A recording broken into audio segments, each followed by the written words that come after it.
Hi, and welcome to Alerting in Cloud Monitoring. My name is Rory, and I'm a product manager for cloud monitoring, and I'm joined by Syed, who is a software engineer who also works on cloud monitoring. So today, we're going to talk about how you create alerts, what types of metrics are available to alert on. We'll delve a little bit into the metric and resource model in cloud monitoring, and we'll show a couple of demos that present different alerting concepts. So cloud monitoring is part of the Cloud Operations Suite at Google, whose core infrastructure powers not only Google Cloud, but all of internal Google. So you can build your operations workflows with confidence on top of our CloudOps products. You might be familiar with the term Stackdriver.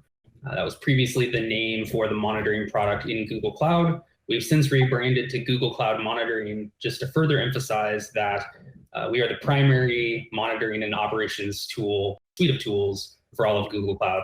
So you can find alerting by going to the hamburger menu in the upper left hand corner of the Cloud Console, clicking it, scrolling down to the operations section, selecting monitoring, and selecting alerting.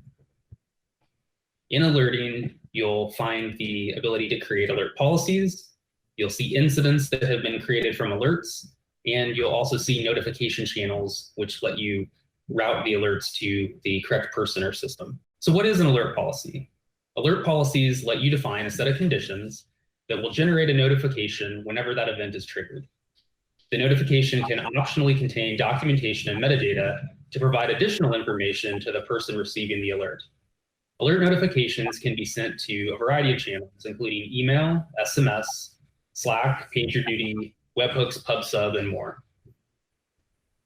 So to create an alert policy, you click the Create Alert Policy button, and you add a condition. So as you can see here, the first option you have is to select your resource or metric type. And so that begs the question, what types of metrics are available to alert on? All Google Cloud services emit a variety of metrics. That includes Compute Engine, GKE, Cloud SQL, pretty much all of the services. So there's a good selection of metrics to choose from. There are also different types of metrics, for example, custom metrics. These are application-specific metrics that you define and collect to capture information that the built-in GCP metrics cannot. So these could be engineering or business metrics, for example, the count of returning user checkouts in an e-commerce system. You can also collect log-based metrics, which are based on the content of log entries. For example, the number of log entries that contain a particular message, or you can even extract latency or other information reported in your log entries. Cloud monitoring and logging also have agents available that allow you to collect a range of metrics that are not covered by GCP core metrics. That includes, for example, memory usage, disk allocation, etc. And lastly, you can collect uptime metrics, which are produced by Uptime Checks, which send probes from 6 different regions worldwide to monitor your web pages, your APIs, and your services. And they emit metrics for liveliness, latency, and several other features that you can alert on. We also support a broad range of metrics, both for other clouds and for the most popular open and closed source applications. So no matter what applications you're running or what infrastructure you're on, Google Cloud Monitoring is able to support you both for monitoring and alerting. So we're going to talk a little bit about the metric and resource model. I'm going to hand it over to Syed. In cloud monitoring, every time series is identified by 2 things, the metric and the resource. The resource is what you are trying to monitor. It can be a virtual machine, it can be a load balancer, it can even be something as abstract as a service endpoint or a URL. The metric is how you're trying to make that measurement, something like request count or latency, or something bespoke to you like number of customers that are using a certain resource. From that ID, you will get a set of time series. That's what's shown here at the top. This is the raw data for CPU utilization across multiple projects and instances in different regions. The first thing to do in cloud monitoring is to align the data. This way, all the data is regularly sampled and is a summarization of the raw data points in each window. In this case, we've chosen to do align next older, which means for each window, we take the most recent point and move it to the 1, 2, 3, 4, or other minute boundaries. Now, every time series is aligned, so we can aggregate them. We can aggregate all of them into one time series. Now we have the mean CPU utilization across our entire fleet. Often we also want to break this mean utilization as a summary down, in this case by region, and now we have regional mean utilization. Both alignment and group bys are going to be very important when you want to configure the alert policy in the next steps. To talk about alignment, it's best to describe how an alert policy is actually evaluated. So here is a raw set of data. We picked an alignment period of 5 minutes. What does that mean? It means take all the points in the 5-minute window, in this case, calculate the mean, which is 2. Then alerting kicks in. We set the threshold, which is 13, and then we decide a duration, which is 3 minutes. The way the threshold works is it says, are these points indicative of the condition being active? Then the duration says, is the condition active for 3 minutes? In this case, none of the points indicate that the condition is active, so the alert doesn't fire. Alerting is real time. So then we move to the next minute and we say, over this 5-minute window, what does the query return? The query returns a different value, still below the threshold. And when it returns the different value, then we apply the duration window a second time and we say, none of the points are above the threshold. The alert doesn't fire. We repeat again and again until there's a point above the threshold. The alert, however, still doesn't fire. Duration is telling you over the whole 3 minutes are all the points, all the queries above the threshold. It's not the case until here. Now all 3 points are above the threshold and the alert fires. Your phone goes off, you get an email, or any one of your other notification channels that are configured are fired. The alert will continue to be active. It's a real-time system. We're continuing to check that the alert is active until the alert finally stops being active. The first time we get a query point that's below the threshold, the alert is now considered inactive by cloud monitoring, and you will get a resolution notification on any of your notification channels. And that is the end of how an alert policy is evaluated. From here, I'll now send it to Rory to actually demonstrate some of the use cases of alerting in cloud monitoring. So the first demo that we're going to present is creating an alert query, where we'll get into a lot of the concepts that Syed just mentioned in terms of alignment, filtering, aggregation, etc. We'll start by looking at an example Kubernetes cluster. Here we see the demo cluster with 5 different nodes and several different microservices running on pods. Now, normally we would recommend using service monitoring to create SLO-based alerts for monitoring your microservices running on Kubernetes in production. However, today we're going to do just a simple infrastructure-based alert to illustrate some of the concepts behind alerting. So we'll go into cloud monitoring. We select alerting here in the left nav, and let's click create policy. So let's start by creating an alert policy that will alert us if the GKE node CPU utilization goes too high. We click add a condition, and we'll search for the Kubernetes node resource type. And then let's select CPU allocatable utilization. Once we select that, we see a couple different options appear here in the left column. Filtering lets us reduce the amount of data returned for a metric by specifying filter criteria. This removes some data from the chart by excluding time series that don't meet that criteria. For example, we see here we have time series for 5 different nodes, but if we click on filter, we can filter down those available time series by project ID, location, node name, a bunch of different options. In this case, let's select node name. And we could say that we wanted to filter by all of the nodes that start with a certain string prefix like GKE-demo, or we could say very specifically, we want to filter and show only this specific instance ID name. As you can see, once we selected the filter, now we only have a single time series. Group by works by identifying sets of time series that all meet some criterion and then combining or aggregating the members of those sets together. Grouping is done on the basis of resource and metric labels. For example here, we go in and we can group by project IDs, location, cluster names, user metadata labels, system metadata, lots of available options. So in this particular case, let's go ahead and group by location. We see here all of our time series were replaced by a single time series in a single location, US Central 1A. And another way that you can kind of understand this is if we remove the group by and the aggregator, let's go back here and look at our legend. If you notice here, the legend contains different columns or label keys. So if we go ahead and select these, we see all these time series have these different label values: location, cluster name, project ID, etc.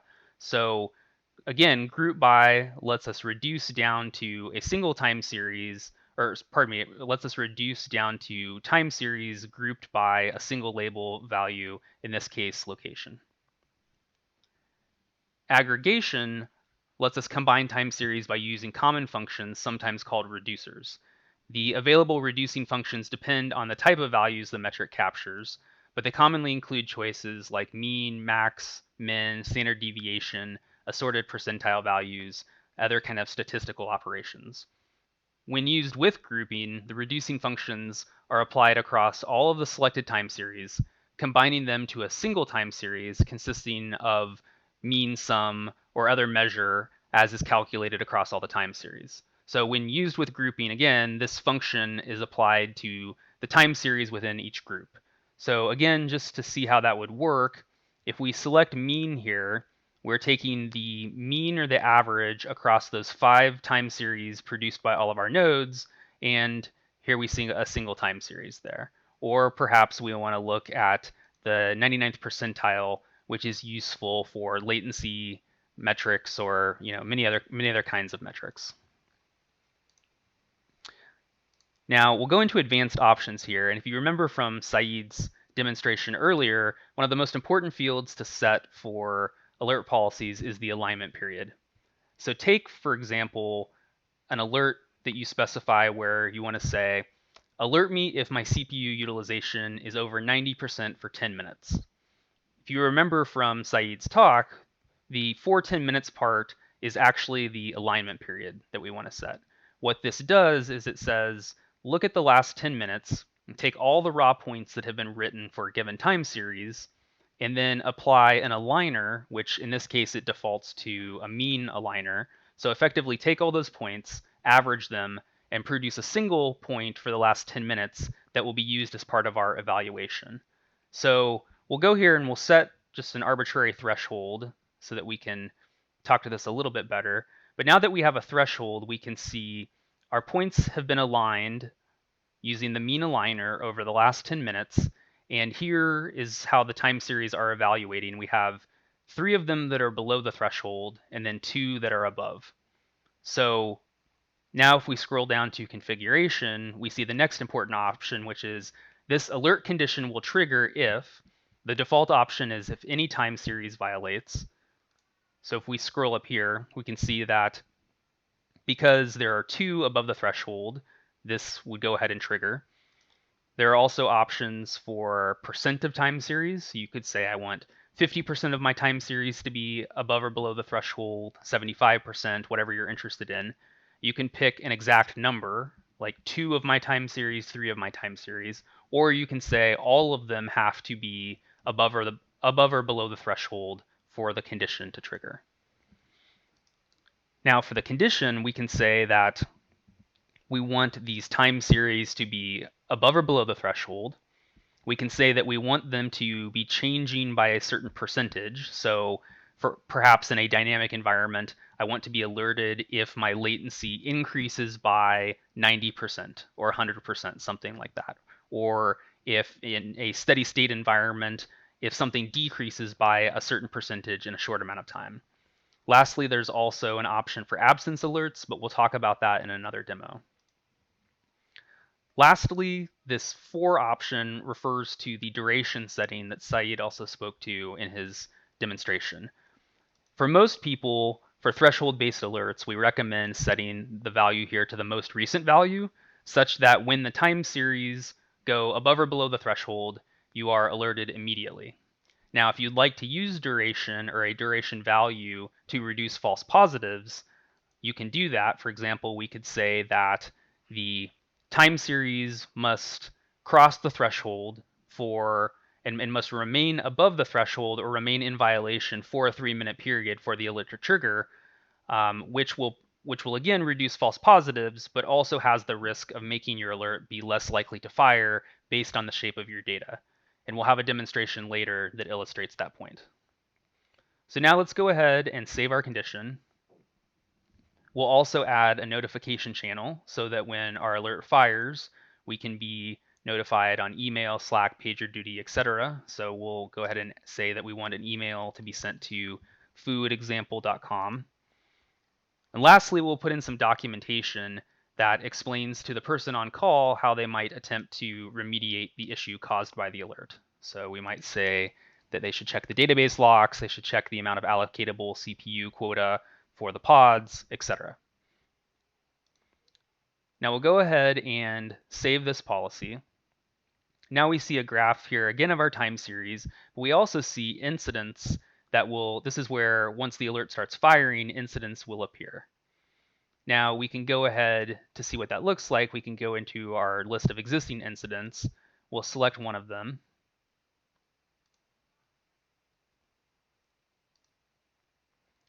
And here we see in the message field, it tells us exactly what resource this particular GKE node caused the alert to trigger based on a certain time series value over our threshold. We can see the graph here of all of our nodes so that we can easily compare the node in violation to the performance of the other nodes. And we see some labels here that help us, again, zero down into and figure out what the exact resource is that's causing our issue. Lastly, we can also link out directly to logs and other ops management tools that help us figure out what the root cause of the problem is and to remediate the issue. For our second demo, we're going to talk about absence alerts and how they differ slightly from threshold-based alerts. To illustrate the concepts behind absence alerts, let's go ahead and select a log-based metric that we created from one of our App Engine apps. And in this example, the App Engine app was spun up at this point in time. It started to write logs, and then we disabled the app, at which point it stopped writing logs. As you can see here, this graph is expressed as a rate, which is why it's spiky. It's how frequently the log is being written. In our case, for an absence alert, we really don't care about the rate. We want to just see the count or the number of time series points that were written for the log-based metric.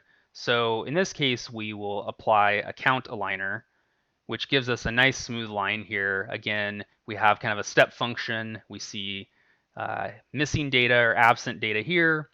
Here is metric data, and then it goes absent again right here.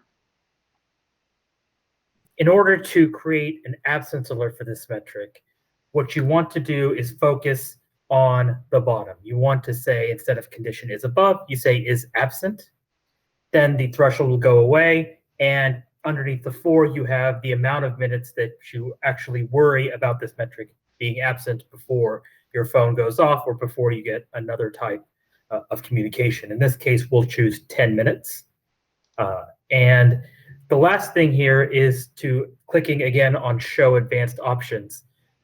You'll note that if you want to aggregate, so for example, you don't care that this logs-based metric is absent for any specific custom label, but you care that the metric doesn't exist at all, you may want to pick an aggregator.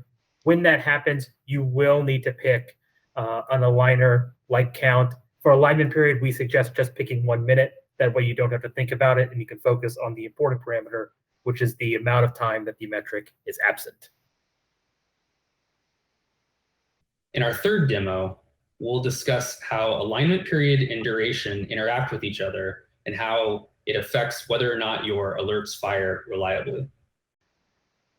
To further illustrate the differences between alignment period and duration, let's look at an example here where we're starting to see a real spiky increase in network traffic.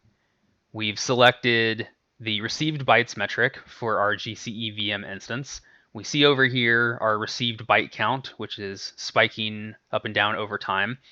We've also filtered this down to the traffic sent to a very specific VM, the demo VM. And so we've gone down here and said we want to be alerted if the time series values are above this threshold for an amount of time. Let's say we want to be alerted if it's above the threshold for 10 minutes. Now, naively, this might make sense, but will this alert fire every time the line here on the graph crosses the threshold? And the answer is no.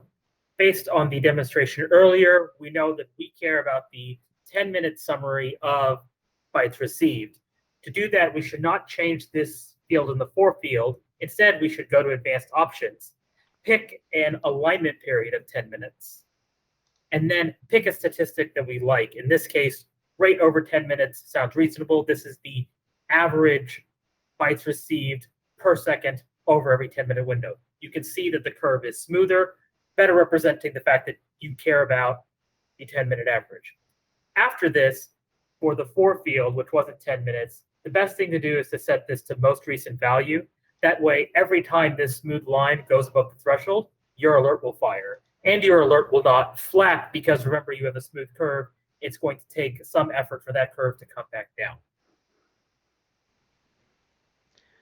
So now that we have correctly set the alignment period and duration values, let's go ahead and save this condition.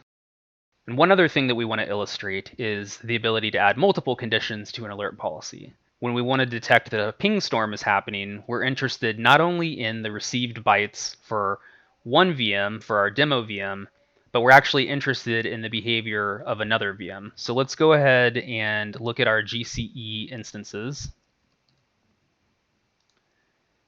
And in this case, we're interested in CPU utilization for a different VM, this one by the name of instance 1.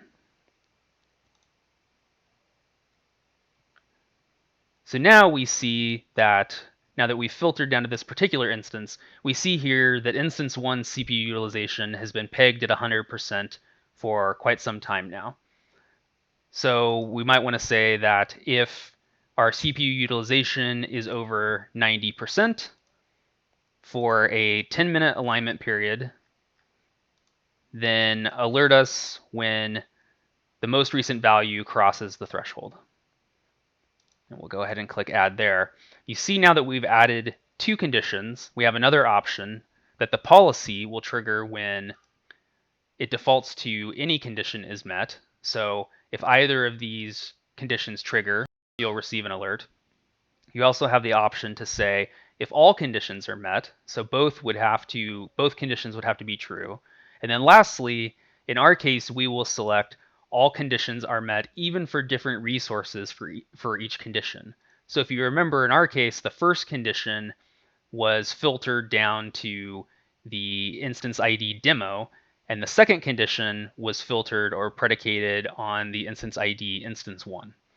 So this has been an example that not only illustrates both the interrelationship between alignment and duration, but also how you would combine multiple conditions within your alert policy.